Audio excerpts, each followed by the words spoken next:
السلام عليكم ورحمة الله وبركاته حبايبي طلاب تالتة إعدادي. بإذن الله النهاردة في الفيديو هنبدأ نشرح إزاي ترسم المرايا بالحالات بتاعتها اللي هي طبعا المرايا المقعرة، وكمان هنتعلم نرسم العدسات لأن احنا عندنا العدسات المقعرة والمحدبة مقررة علينا إن شاء الله. ماشي، فاللي عنده مشكلة في الرسومات يركز معايا كويس، يحاول يمسك ورقة وقلم ويرسم معايا. أنا بس في ملحوظة إن أنا هرسم بالجاف عشان يبقى واضح شوية في الفيديو، لكن انت طبعا هترسم بالرصاص، وبالرصاص هيكون اسهل لك. لو في اي حاجه عايز تمسحها او تعدلها هيكون بالرصاص اسهل. تمام. طيب انا هرسمهم بالمسطره عشان الناس يعني ايه انتوا طلبتوها بالمسطره بحيث ان هي تبقى اسهل لكم شويه.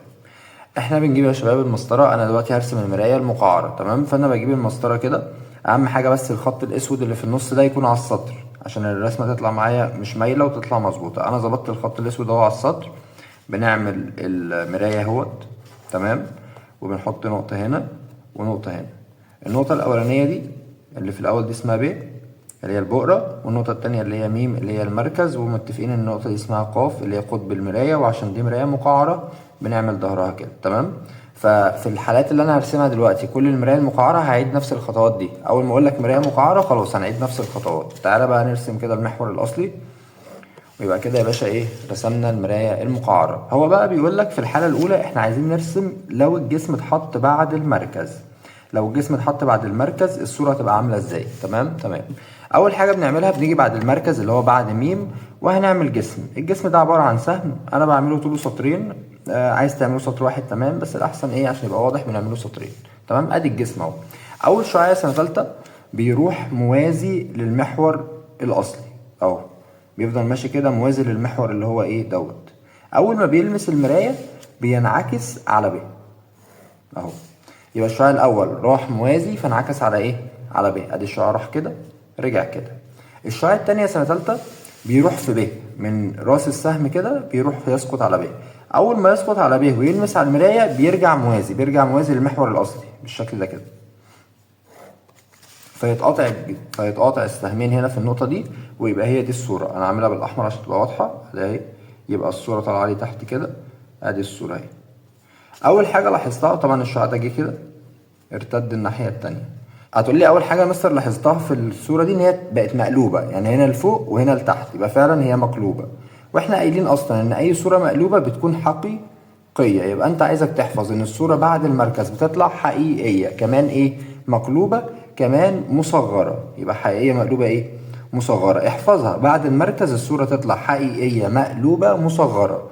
شايف؟ بص الجسم طوله سطرين، الصورة طالعة سطر وحتة، فباين ان هي مصغرة. وخلي بالك بص لو الجسم بعد المركز الصورة تطلع قبل المركز.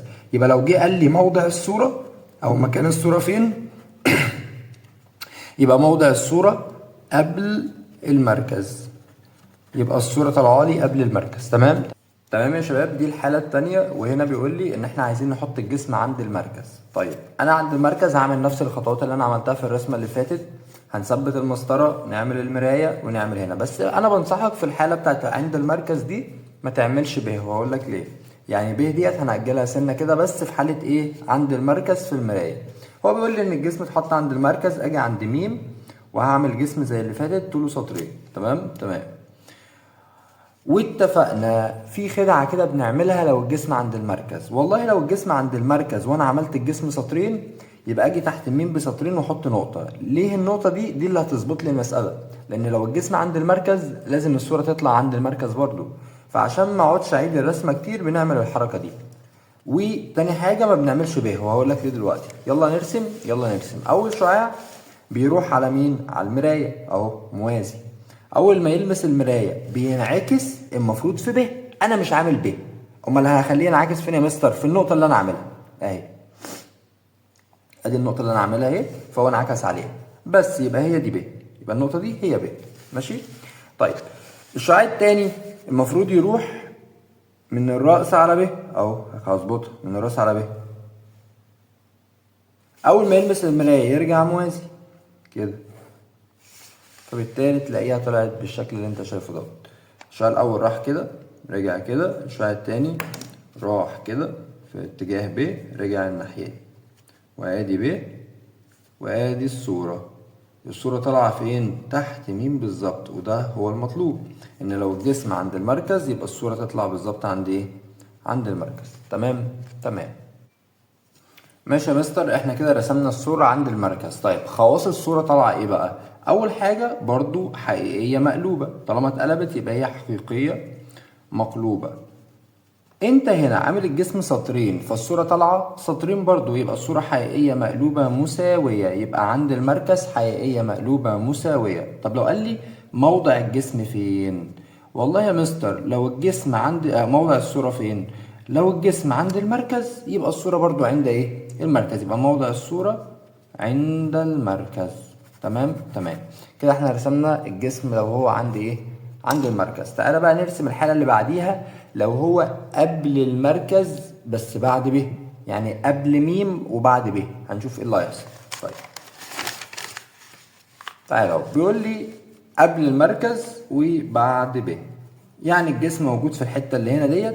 خلي بالك بقى انا برضو رسمت المراية زي ما انا قلت لك من شوية، هنرسم المراية ونظبطها زي ما عملت في اول واحدة بالظبط. دلوقتي احنا عايزين نرسم الجسم قبل ميم وبعد ب، يعني في المنطقة دي. يفضل في الرسمة ديت عشان تطلع معاك مظبوطة برضو ان انت تخلي الجسم قريب شوية من ب. ماشي، فانا هاجي هنا كده واقوم رايح اعمل الجسم طوله سطرين برضو اهو. يلا اول حاجة الشعاع الاول، خلاص انت حفظت، المفروض الشعاع الاول يروح على المراية اهو، يسقط موازيا للمراية. أول ما يلمس المراية هيرجع يا مستر ينعكس في ب، أو طول بقى الدنيا شوية عشان الصورة المفروض تطلع مكبرة أصلا. الشعاع ده راح كده رجع كده. الشعاع التاني المفروض هيروح في ب، بس عشان أنا مميل أوي كده هتلاقيه مايل شوية أهو. الشعاع دوت هيروح في ب،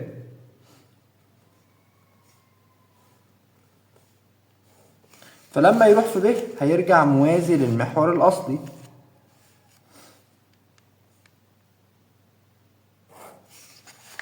اهو.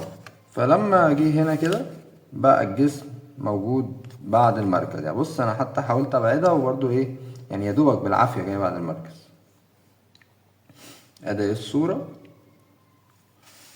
ادي الصوره يا باشا بتاعتك. الشعاع ده راح كده جه كده، الشعاع ده كده رجع كده اهو، راح كده رجع كده. في الشكل اللي انت شايفه دوت الرسمه كانت عامله ايه؟ طالعه الجسم طوله سطرين، طلع هنا اطول من سطرين، فالصوره تطلع حقيقيه وطالعة مقلوبة وطالعة مكبرة، يبقى الصورة تطلع حقيقية مقلوبة ايه؟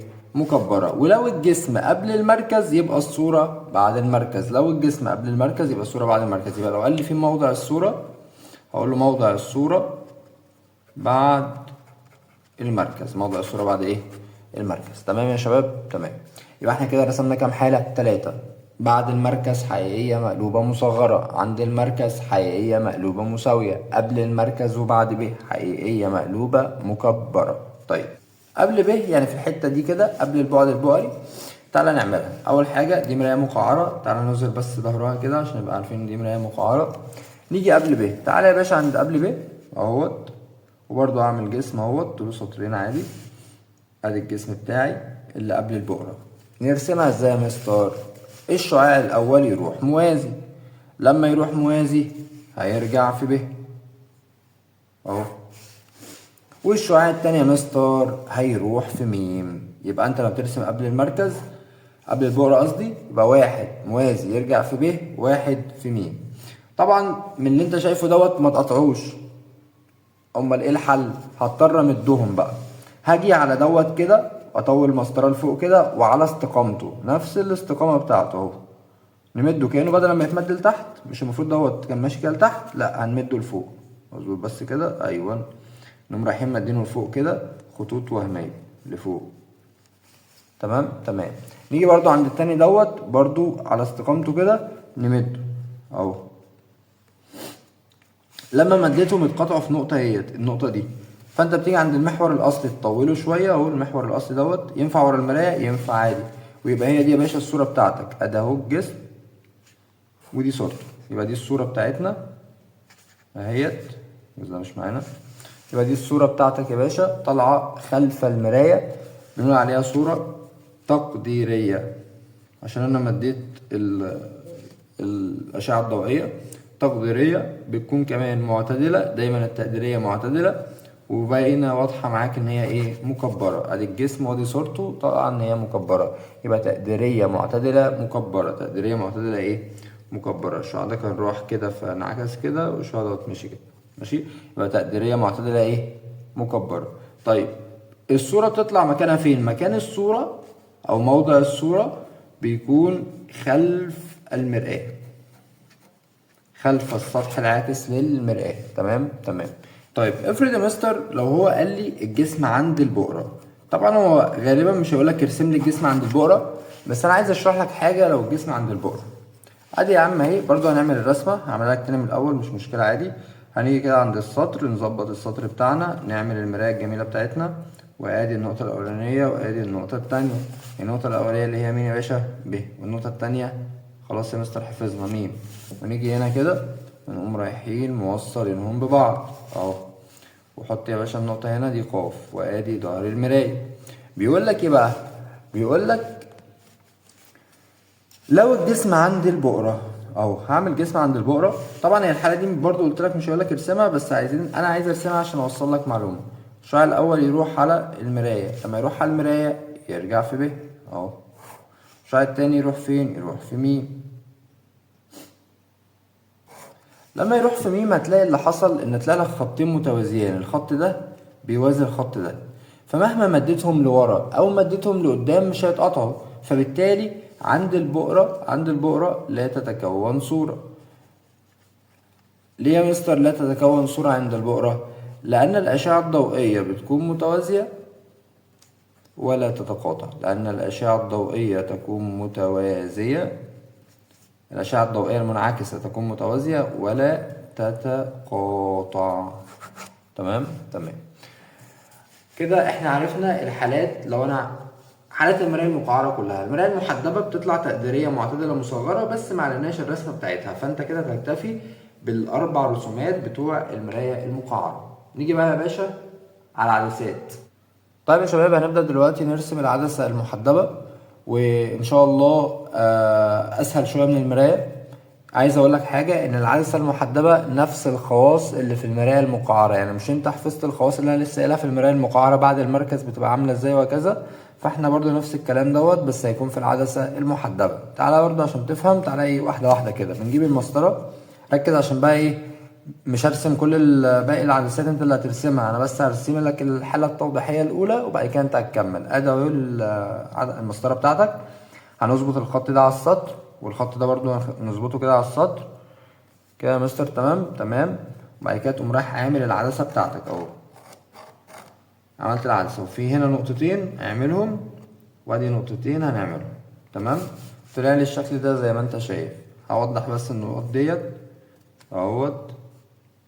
العدسة بيكون عندها يا ولاد 2 ب 2 بؤرة و2 ميم، يعني 2 مركز. ليه العدسة أصلا عندها 2 ب و2 ميم؟ عشان هو يحدها سطحان كريان. في النقطة اللي في النص دي المركز البصري اللي هو اسمه صاد. هجيب المسطرة وأعمل المحور الأصلي اللي بيعدي في المركزين أهو. ده كده يا باشا رسمة العدسة. أي عدسة أقول لك ارسمها محدبة هتعمل لي الخطوة الأولانية دي في كله. يعني بص في الحالات التانية أنا راسمها جاهزة خلاص، أنت عرفت هتعمل إيه. فانت يا باشا اي عدسه محدبه هتبدا بالخطوه دي. طيب انت بتقول لي يا مستر احنا عايزين نرسم الجسم بعد المركز. تمام تمام. هنيجي بعد ميم هنا كده اهو، بعد ميم وهعمل جسم. عشان العدسه في المسطره اللي معايا صغيره شويه، فانا مش هعرف اعمل الجسم سطرين، لان لو عملته سطرين هيطلع بره العدسه. فاحنا هنرسم الجسم طوله سطر واحد اهو. اجي بعد ميم واعمل جسم طوله سطر واحد اهو. تمام تمام.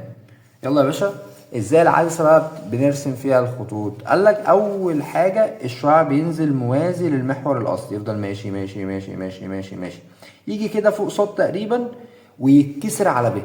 يبقى العدسه بتكسر مش بتعكس، فالضوء هيعدي بس هيتكسر ناحيه مين؟ ناحيه ب. فاجيب اهو ادي المسطره بتاعتي واخلي الشعاع يتكسر فين؟ في ب. تمام كده يا صديقي.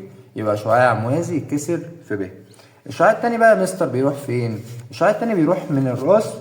طب الشعاع التاني يا مستر، الشعاع التاني بيروح من راس السهم كده يروح على صاد اهوت. الشعاع راح من الراس على صاد، هيتقطعوا هنا في نقطة. هي النقطة دي هي الصورة، هعملها بالاحمر عشان تبقى بس عارف فين الصورة اهي. ادي يا باشا الصورة. ايه ده يا مستر دي صغرت؟ هي صغرت ليه؟ لان اصلا احنا لسه قايلين من شوية ان لو الجسم بعد المركز الصورة تطلع حقيقية مقلوبة ومصغرة. وخلي بالك بص الجسم بعد المركز الصورة طالعة قبل الناحية التانية بس قبل المركز، يبقى اهو موضع الصورة قبل المركز. يبقى لو الجسم بعد المركز موضع الصورة قبل الايه؟ قبل المركز وبعد به. تمام تمام. فيها مشكلة؟ لا. الأشعة مشيت ازاي يا مستر؟ الشعاع ده كان ماشي كده في الكسر الناحية دي، والشعاع ده بيفضل ماشي على استقامته. خلي بالك الشعاع اللي بيعدي في المركز البصري بيفضل ماشي زي ما هو. ادي الحالة الأولى بتاعت العدسة المحدبة بعد المركز. الحالة التانية لو عايزين نعمل عدسة محدبة بس عند المركز، بعملها ازاي يا مستر؟ برضو في تريكايه صغنطوطه كده. بنيجي عند ميم، انا هعمل الجسم طوله سطر عشان قلنا العدسه بتاعتنا صغيره شويه اهو. ادي الجسم يا باشا بتاعك اهوت. تعالى تحت ميم بسطر وحط نقطه، يبقى احنا عايزين الصوره تبقى هنا. تمام تمام. كان المفروض نحرك ميم شويه بس مش مشكله. الشعاع الاول هيروح على العدسه. اول ما يروح على العدسه هيتكسر فين؟ هيتكسر يا مستر في ب. خليه يتكسر في ب والنقطه اللي انت عاملها اهو كده. تمام تمام يا مستر. الشعاع التاني يروح فين؟ يروح في صاد. خليه يروح في صاد وفي النقطه اللي انت عاملها اهو. بس كده ظبطت عند النقطه بالظبط. الشعاع الاول راح كده جه كده، والشعاع التاني فضل ماشي زي ما هو. هي دي الصوره؟ دي الصوره. نوصل كده يبقى دي الصوره. يبقى بص لو الجسم عند المركز الصورة تطلع برضو عند ايه؟ المركز. كان المفروض ميم تتحرك شوية، انا هحرك ميم سنة كده عشان ايه؟ عشان الخط جاي على ميم بالظبط. فيبقى لو الجسم عند المركز الصورة تطلع عند المركز، والصورة بتطلع خواصها ايه عند المركز؟ حقيقية مقلوبة مساوية. ولو الجسم عند المركز يبقى الصورة موضعها فين؟ مكانها فين؟ يبقى موضع الصورة عند المركز برضو.